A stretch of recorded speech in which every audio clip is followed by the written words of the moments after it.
Alo, Trà Vinh xin chào các bạn. Hôm nay thì mình chia sẻ hai cái cách mà mình làm bánh bí đỏ nè. Bông xốp mềm, có thể hấp và chiên rán đều ngon luôn. Bánh này thì mình làm rất là dễ, thơm ngon mà bổ dưỡng nữa. Làm thì không khó, nhanh gọn lẹ, đơn giản, ai cũng làm được hết trơn.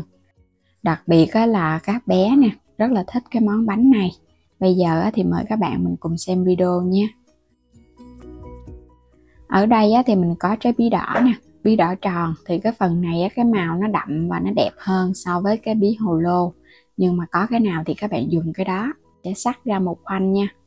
Thì cái lượng bí đỏ mình dùng trong công thức này là khoảng một khoanh là hơn nửa gang tay nha. Thì mình cân lên là khoảng 400 gram á. Bí đỏ còn chưa có chín vậy nè.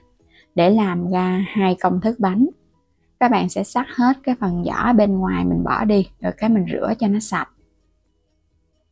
Xong rồi cái xắt lát cho vào trong nồi nước để luộc. Hoặc là mình hấp chín cũng được nha, luộc thì nó nhanh hơn. Mình chỉ cần nấu khoảng 15 phút thôi là bí nó chín.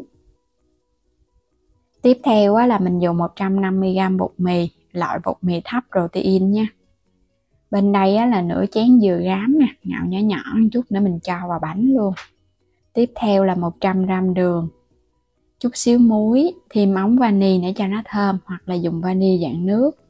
Bên đây là 2 cái trứng gà lớn nha. 150ml nước cốt dừa, nước cốt càng đặc thì bánh ngon.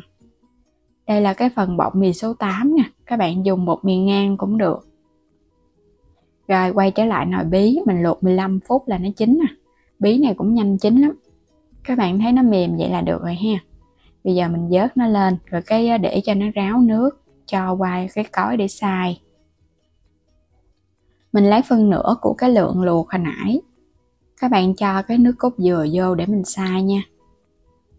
Nếu mà không dùng nước cốt dừa, mình dùng sữa tươi không đường cũng ngon. Xay chút xíu là bí nó mịn. Hỗn hợp bí nó mịn vậy là được rồi nè. Có nước cốt dừa nó béo lắm. Các bạn sẽ đập hết 2 cái trứng gà cho vào thau. Cái bánh này thì phải có trứng để mình đánh trứng để nó tạo cái độ xốp cho bánh á. Rồi cái mình cho muối vô.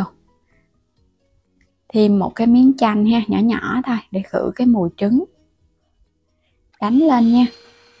Các bạn đánh cho cái phần trứng này nó tan sơn cái nha. Mình đánh tốc độ chậm thôi. Rồi tiếp theo thì cho đường vô. Đánh đường cho nó tan nhẹ cái. Cũng mình để ở mức số 1 thôi nha, cho nó đừng có văng tùm lum á. Cho đường vô hết đi rồi mình hãy tăng cái tốc độ lên.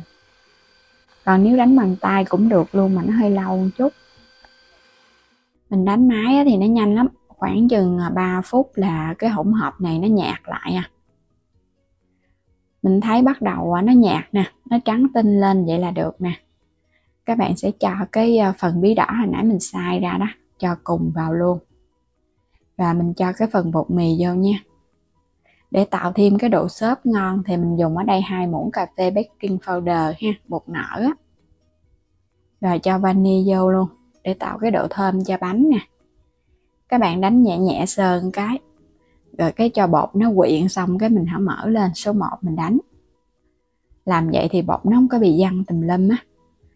Mình làm vậy nó cũng đều hơn nữa nè, thay vì mình trộn bằng tay cũng được luôn.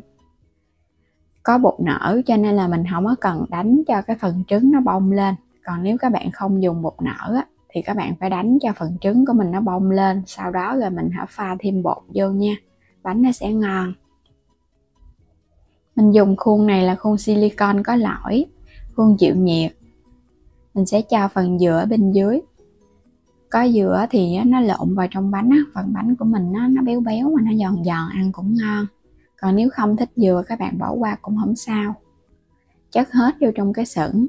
Các bạn sẽ gót cái phần bột hồi nãy mình đã pha xong gót cho nó đầy cái miệng khuôn luôn.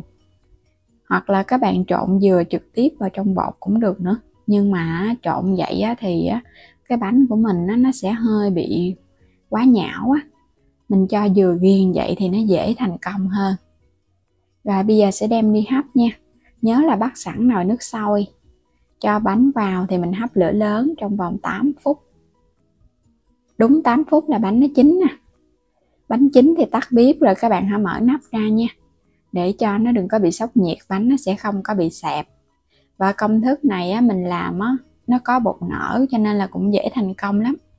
Các bạn sẽ lấy bánh ra. Nếu mà không có bột nở hoặc là tìm không có mua được á, thì mình dùng cái phần trứng mình đánh cho nó bông, giống như cái kiểu bánh bông lan vậy đó. Bánh cũng ngon lắm nha. Nhưng mà mình làm vậy á, thì không hề nghe mùi trứng. Có thêm cái phần bí đỏ đó, ăn nó cũng bổ dưỡng mà nó thơm nữa. Cái màu cũng hấp dẫn ha. Ở bên dưới á, là cái phần dừa. Dừa thì các bạn dùng cái dừa rám nha, ăn nó mới ngon, nó không có bị sảm. Bánh rất là xốp luôn và có cái độ dai mềm, không hề bị quá mềm. Mình dùng bột mì số 8 thì tăng thêm cái độ xốp. Ngon lắm, độ ngọt cũng vừa. Bây giờ mình sẽ làm tiếp cái công thức thứ hai nha. Cái phần bí hồi nãy á, các bạn vớt lên hết rồi cái mình tán cho nó mịn ra. Bí này nhanh mịn lắm cho nên không có cần phải xay. Công thức này mình khỏi xay nha. Tiếp theo á, thì mình cho vào đây 200g bột nếp, 3 muỗng canh đường cát trắng, thêm chút muối nữa nha. Rồi các bạn sẽ cho vô đây khoảng 2 muỗng canh nước cốt dừa đặc đi cho cái bột nó ngon. Trộn đều lên. Còn nếu mà không có nước cốt dừa thì mình bỏ qua cũng không sao nha. Một chút nữa mình dùng thêm cái nước bí đỏ. Cái phần nước bí đỏ này nè còn hơi ấm ấm thì mình cho vô luôn. Nhớ là nó phải hơi ấm ấm nha, bột của mình nó mới không có bị chảy. Và trộn thật là đều lên cho nó quyện đều với bí. Thêm muỗng canh dầu ăn. Các bạn sẽ nhồi đều lên nha. Phần bột này á, nó sẽ mịn, nó không có bị quá mềm mà cũng không có bị quá khô nữa. Nước á, thì mình cứ cho vô từ từ thôi, nếu có khô thì mình cho thêm.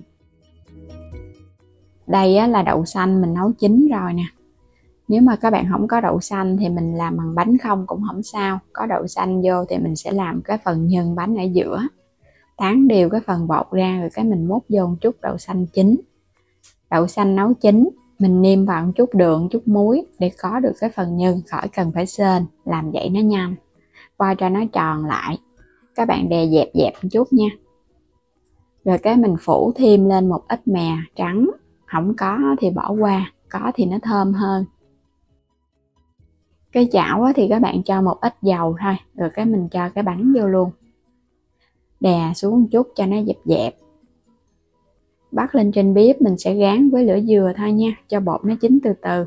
Đè đè xuống một chút cho bánh nó dễ chín. Cái bánh này là mình rán dầu ít nên là các bạn để lửa nhỏ thôi. Dầu nhiều quá ăn nó bị ngán lắm á. Mình làm cái kiểu này dầu nó ít, nó không có bị thấm vô nhiều. Bánh thì nó chín đều vàng hai mặt là được à. Đây, bây giờ mình kiểm tra xem ha. Cái mặt bên dưới nó vàng đều nữa là được rồi. Có mè vô nhìn nó cũng hấp dẫn ha. Bây giờ lấy nó ra. Để qua bên cho nó ráo dầu, cái mình hãy cho qua cái dĩa. Hoặc là các bạn cho vào miếng giấy thấm dầu cho nó hút bớt cái lượng dầu ở trong bánh. Bánh ngon ha, vàng ươm từ bí đỏ, kết hợp thêm mè nữa. Bên trong thì mình có cho thêm nhân đậu xanh nên ăn nó sẽ hấp dẫn hơn so với các bạn ăn bánh bí đỏ không á. Bẻ cái bánh ra cho các bạn cùng xem. Bánh dẻo mềm nè. Có phần nhân nữa. Ở giữa. Ăn nó bùi bùi thơm hơn. Ngon quá nè các bạn ha. Bột không có bị cứng đâu. Làm công thức này thì mình thấy giống như là mình làm cái bánh ít bí đỏ vậy đó. Nhưng mà mình rán nó thơm hơn so với hấp. Bánh có độ ngọt dừa, không có quá gắt đâu. Ăn ngon lắm. Đến đây thì mình chúc các bạn ngon miệng nha với hai món bánh bí đỏ mình đã chia sẻ. Đừng quên đăng ký kênh để nhận các video mỗi ngày miễn phí, xem kênh ủng hộ mình nha. Xin chào tạm biệt và hẹn gặp lại các bạn ở những video tiếp theo.